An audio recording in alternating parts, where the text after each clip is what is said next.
Hello everyone, this is Hosna with I4Data. We are here to talk about data analysis and how to use our coding skills and our knowledge to solve real problems. Today I'm going to talk about a problem that I wanted to solve 2 or 3 years ago, which was how to see the main topics around a search word from Twitter. So I wanted to see what people are actually talking about when they're mentioning like a keyword in Twitter. So let's see how it works and what we can learn from it. And in order to extract tweets from Twitter, we need three things. First, the search topic. So let's start with, for example, something like data scientist, and then in order for it to work, I should put it like this. Then we need the start date and the finish date. So let's go it back, for example, starting from the 1st of August to till now, which is 7th of December as the finish date. So we have our duration of extraction. We can add it to our list here just to be reusable, and then we can start our search. So clicking on topic search, we can see that we had 19 tweets around this search word, and we can start the pre-processing.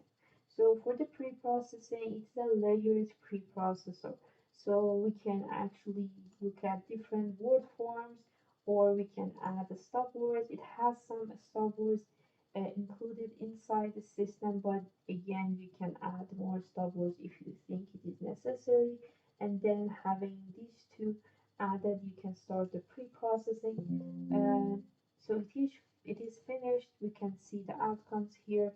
And now that we have pre-processed text, we can actually test different topic modeling methods. So we have here four of them: HTTP, NMF, LSI, LDA, and there are some more, but these are the main ones that are used based on the research and the literature review that I did back 3 years ago. So we can first test them all compared to one another to see what are like the number of topics in the in the search that we have, and then we can select the one that is performing better to test further. But let's test one of them. So we can add the number of topics here. We can add the chunk size, we can add the passes, and then using these three inputs, we can test either of them. So let's test HTTP, which was performing actually better compared to the others based on my researches. So after we click on that, it has started to train this model, and then it will retrieve the topics.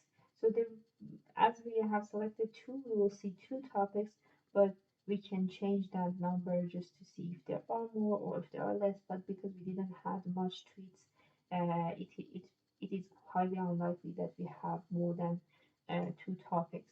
Uh, Now we can see our two topics. We can see the keywords that are appearing in each topic, and based on those keywords, we can actually decide what that topic is all about. So this is how we can test this, and at the end, we can actually generate a report to save all our findings.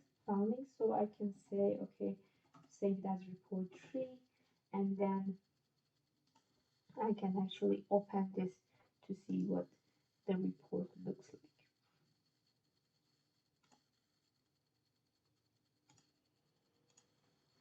So looking at the report, we can see our topics and everything stored in it, and we can see our top 5 popular words, our 50 top popular words, and more information about the backgrounds and everything. So this is actually how we can make something that works with the things that we learn or we want to work with, and make this process repeatable and easier. So I hope you enjoyed it, and see you next time.